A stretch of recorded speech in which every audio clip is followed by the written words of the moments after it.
You could never truly fathom the depths of despair a factory worker had to endure in the case we unravel today. It's a story that will chill you to the bone, a tragic tapestry woven with threads of misguided love and horrifying betrayal. Our tale begins with Zhao Li, a 37-year-old woman from Yanchang County. Several years prior, she had divorced, navigating the world as a single mother to a daughter over 10 years old. She was a diligent and hard-working woman, currently employed as a factory worker manager. For 30 long years, she meticulously saved every penny, every hard-earned yuan, all for one dream: to marry a 45-year-old immigrant worker. Can you imagine the hope, the dreams, the sheer dedication poured into that endeavor? Yet, the cruel hand of fate had a far more sinister plan in store for her. She ultimately discovered that not only was he already married, but he brutally tortured her before burying her alive.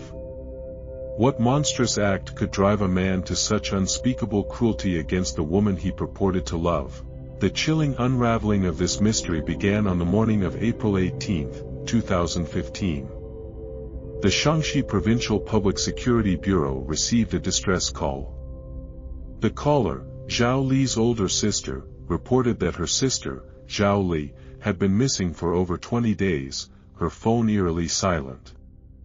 The police, sensing the gravity of the situation, immediately opened an investigation into Zhao Li's disappearance. As the investigation commenced, a perplexing detail emerged.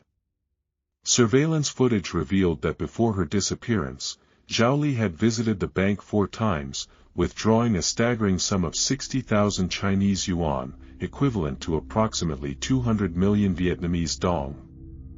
Picture it, the painstaking accumulation of a lifetime savings for a single mother, now being withdrawn in a flurry of transactions. The police were bewildered. Why would she empty her life savings? What urgent, colossal need prompted such a drastic action? Hoping for a crucial clue, the police sought out Zhao Li's daughter. The girl recounted her last conversation with her mother on March 23, after which all contact ceased. Zhao Li had mentioned a trip to Beijing, instructing her daughter to stay with her grandparents for a few days, promising to pick her up in about a week. This detail struck the police as peculiar. A woman as industrious as Zhao Li, suddenly embarking on a vacation, and withdrawing 60,000 yuan for a mere trip seemed utterly inexplicable. These glaring inconsistencies fueled the police's suspicion: Zhao Li's disappearance was no accident. Someone, they believed, was behind it. A vital lead then emerged from Zhao Li's sister, the initial caller. She revealed that before her disappearance, Zhao Li had become acquainted with a man from Beijing. This information made the supposed trip to Beijing more plausible. For a single woman like Zhao Li, who had navigated life alone for years, perhaps she yearned for true love, for a warmth that could finally complete her family. Who was this man, this enigmatic figure in Beijing? And what connection did he have to her vanishing act? Armed with this new information, the police diligently investigated all possibilities, scrutinizing travel records. To their astonishment, not a single trace of Zhao Li was found at any airport, bus station, or public transport hub in Yanchang County. This suggested one terrifying truth: Zhao Li had never left Yanchang County. So, where had she gone? The chilling realization dawned upon the police: Zhao Li might have been kidnapped, or worse, murdered. But if so, who was the perpetrator? The police immediately delved into Zhao Li's phone records. With the invaluable assistance of telecommunication companies, they obtained her call history. The night before she vanished, Zhao Li had engaged in a continuous, 12-hour phone call with one specific number.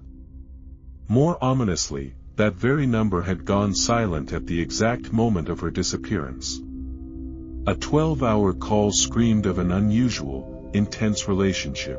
The police swiftly traced the owner of this number, and the revelation was utterly unexpected: it belonged to a young woman residing in Yanchang. The young woman identified the number's true user as Li Chang. She confessed to having used her ID card to register the number for him. Li Chang, she stated, was around 40 years old and worked as a civil affairs officer. She had met him online, where he went by the moniker Man from Shanbei. After weeks of online conversations, they had decided to meet in person and even went to a hotel together. However, she quickly discovered that Li Chang was nothing more than a smooth-talking charlatan, far from the trustworthy man she had imagined, and so she severed all contact. The police now had their prime suspect. Li Chang was the person in constant contact with Zhao Li before she vanished. The strong likelihood was that he knew of her whereabouts, or was directly involved in her disappearance. With a cunning plan, the police used the young woman's phone to contact Li Chang via social media. Anticipating a rendezvous with a beautiful woman, Li Chang promptly responded, revealing he was at a hotel in Yanchang County and urging her to come quickly. The police, seizing the opportunity, immediately descended upon the hotel where the man from Shanbei was staying and confronted Li Chang. However, further verification unveiled a new layer of deception. Li Chang's real name was Bai Jun. He was 44 years old, also from Yanchang County, married with children, and far from being a government official, he was an ordinary citizen. Bai Jun claimed to be a close friend of the missing Zhao Li, having met her through social media. He admitted to their all-night phone call in mid-March. A few days prior, he stated, Zhao Li had borrowed 1,000 yuan from him for her trip to Beijing. Bai Jun explained that he had driven his motorbike to meet Zhao Li, handed her the money, and then they went their separate ways. Yet, Bai Jun's story was riddled with inconsistencies that clashed with the evidence the police had painstakingly gathered. Zhao Li had withdrawn 60,000 yuan of her own money, and then borrowed an additional 1,000 yuan. It seemed utterly illogical. Was Bai Jun concealing something? Oddly, his claim about Zhao Li's intention to travel to Beijing did align with what she had told her daughter. As the police weighed the suspicious elements of Bai Jun's testimony, he inadvertently revealed another detail that piqued their interest. The officers noticed that Bai Jun's phone bore a striking resemblance in color and style to Zhao Li's phone. When questioned about its origin, Bai Jun casually replied that he had found it. The police immediately summoned Zhao Li's daughter for identification. Ushered into a private room, the girl instantly confirmed it was indeed her mother's phone. The police then brought in the witness Bai Jun had mentioned, who corroborated his story about finding the phone. Yet, the sheer coincidence felt too convenient. Furthermore, security camera footage from the day before Zhao Li's disappearance completely contradicted Bai Jun's account. He had claimed to be riding a motorbike, but the footage clearly showed him on a three-wheeled vehicle. Half an hour later, he returned, and even with the sunshade lowered, the police discerned the outline of a young woman sitting beside him. When Zhao Li's daughter and sister were shown the images, the daughter instantly recognized her mother. This utterly demolished Bai Jun's earlier statements. Was he lying? Was he actively hiding something from the police? The suspicion surrounding Bai Jun escalated, but to avoid alerting him, the police held off on immediate interrogation. Instead, they meticulously traced the route the two had taken that day. After leaving Bai Jiachuan, Zhao Li's residence, Bai Jun and Zhao Li rented a small hotel room on the road in Jiago town, registering as husband and wife.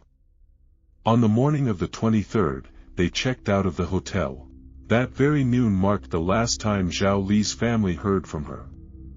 The police concluded that Zhao Li's final call was around noon on the 23rd, strongly implying that Bai Jun was the last person to be with her before she vanished. Crucially, the hotel owner provided a vital clue: Bai Jun had mentioned heading to Yichuan County. According to the police, Provincial Road 201 was the sole route from Jiago town to Yichuan County. The police scoured every checkpoint along this route, searching for any trace of the couple, but found no sign of the vehicle Bai Jun and Zhao Li had used. Where had Bai Jun taken Zhao Li? Upon further analysis, the police realized that all checkpoints surrounded in Jiago town. This led them to a strong possibility: the vehicle must have taken the only small road available, a road that happened to lead directly to Bai Jun's hometown. At this point, the police's suspicions deepened. The relationship between Bai Jun and Zhao Li was clearly far from a simple friendship. Alarmingly, Bai Jun was married with children, so why would he take Zhao Li to his home? Without hesitation, the police descended upon Bai Jun's hometown, questioning the locals. An elderly woman recalled seeing Bai Jun's vehicle around 1 p.m. on the 23rd, but only Bai Jun was in the vehicle. Zhao Li was nowhere to be seen. This was perplexing to the police. Zhao Li had been with Bai Jun that morning. By 1 p.m., she had vanished. Where could she have gone? To find answers, the police decided to arrest Bai Jun for interrogation. Initially, Bai Jun vehemently denied killing Zhao Li, even claiming ignorance of her whereabouts, effectively stalling the investigation. However, the police were quick to uncover compelling evidence. Their investigation revealed Bai Jun's dire financial circumstances. His household expenses primarily depended on his meager odd jobs. He was deeply in debt, borrowing money from everyone he knew just to get by. Yet, in March 2015, Bai Jun's fortunes inexplicably shifted. He suddenly became flush with cash. He bought a gold ring for his wife and even purchased a four-wheeled vehicle for himself, totaling a staggering 100 million yuan. Where did this sudden wealth originate? Could it all have come from Zhao Li? When confronted with this irrefutable evidence, Bai Jun's facade crumbled. He had no choice but to confess his heinous crime. It turned out that Bai Jun and Zhao Li were indeed lovers, having met online. Initially, Bai Jun was drawn to Zhao Li's refined appearance and professional demeanor as a factory manager. He confessed, honestly, "We weren't as good-looking as others." Seeing Zhao Li like that, who wouldn't be smitten? Zhao Li, after years of divorce, had finally found new joy with this 45-year-old man. Bai Jun's attention had completely swept her off her feet, and she quickly fell into his embrace. Not long after, Bai Jun confessed to Zhao Li that he was married with children, a shocking revelation that she found hard to accept immediately. However, deeply in love, Zhao Li found herself unable to break free from the relationship. She even pleaded with Bai Jun to divorce his wife so they could be together, and he agreed. For him, the novelty of a new lover was intoxicating, but back home, he was paralyzed by fear, unable to utter a word to his wife. Though his wife wasn't as beautiful as the city girls, they had shared over 20 years together, and he couldn't find a single reason to leave her. He admitted, "I wanted to divorce her, but I had no reason. She's lived with me for over 20 years. No matter what I said, I couldn't bring myself to say it." Unable to find a justification and lacking the courage to speak plainly, Bai Jun devised a chilling plan: he would wait for his wife to initiate the divorce. His audacious scheme involved finding a single man in the village to lure his wife into an affair. That way, his wife would be silenced. His depravity was almost unimaginable. For Zhao Li, he was willing to commit such despicable acts. However, what he hadn't anticipated was his wife's unwavering integrity. She was a kind, devoted family woman, incapable of such immoral acts. When his vile plan failed, he returned to town and recounted everything to Zhao Li. Zhao Li, hearing this, believed Bai Jun was still unwilling to divorce and began to pressure him relentlessly. Bai Jun, feigning responsibility, argued that he couldn't divorce due to his family obligations, otherwise, his wife and children would have no support.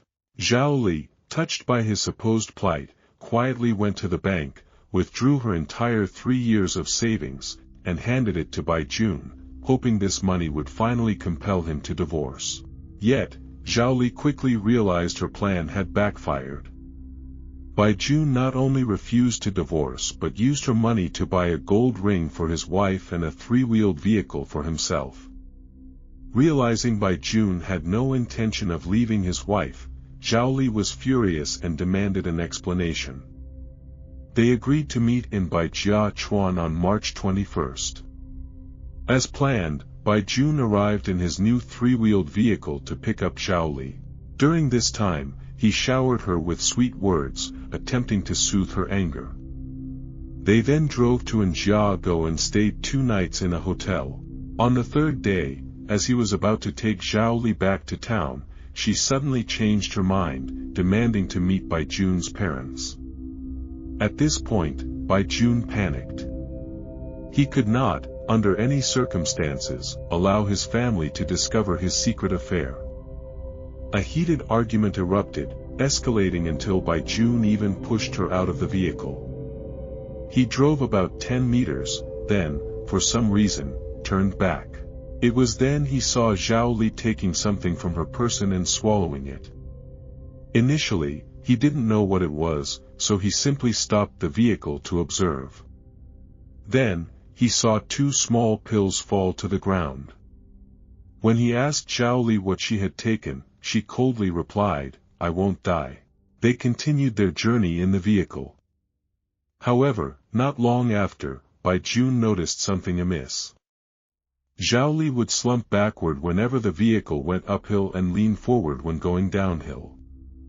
He was bewildered, unable to comprehend what was happening, or what kind of pills Zhao Li had ingested. A horrifying thought flashed through his mind: Zhao Li might be dead. If he concealed the body, perhaps no one would ever know. Spotting a hoe and shovel by the side of the road, he made a chilling decision: he would dig a large hole in the forest and bury her. After the grotesque act of burying Zhao Li, he took her phone and personal belongings, claiming them as his own. To avoid suspicion, he even fabricated a story about finding the phone. Yet, ironically, this very phone became the crucial clue that led the police to him. The police, guided by Bai Jun's confession, went to the indicated location, exhumed Zhao Li's body, and conducted a forensic examination. The results were devastating. The pills Zhao Li had taken were only strong enough to induce a coma, not to kill her. This meant that when Bai Jun buried her, Zhao Li was still alive. The forensic report confirmed that Zhao Li died from asphyxiation, the direct result of Bai Jun burying her while she was merely unconscious. Subsequently, the police arrested Bai Jun on charges of intentional homicide, and he was sentenced to life imprisonment. The root cause of this horrific tragedy was Bai Jun's insatiable greed and profound selfishness. He craved a beautiful wife at home and a lover outside, yet lacked the courage to abandon his family. His avarice extended beyond mere beauty; he coveted his mistress's money as well. As for Zhao Li, despite knowing full well that Bai Jun was married, she chose to interfere with their family's happiness, transgressing both moral and legal boundaries.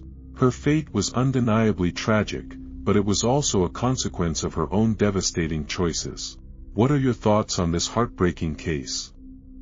Share your opinions in the comments below, and don't forget to like and subscribe to the channel so you don't miss our next videos. Thank you for watching.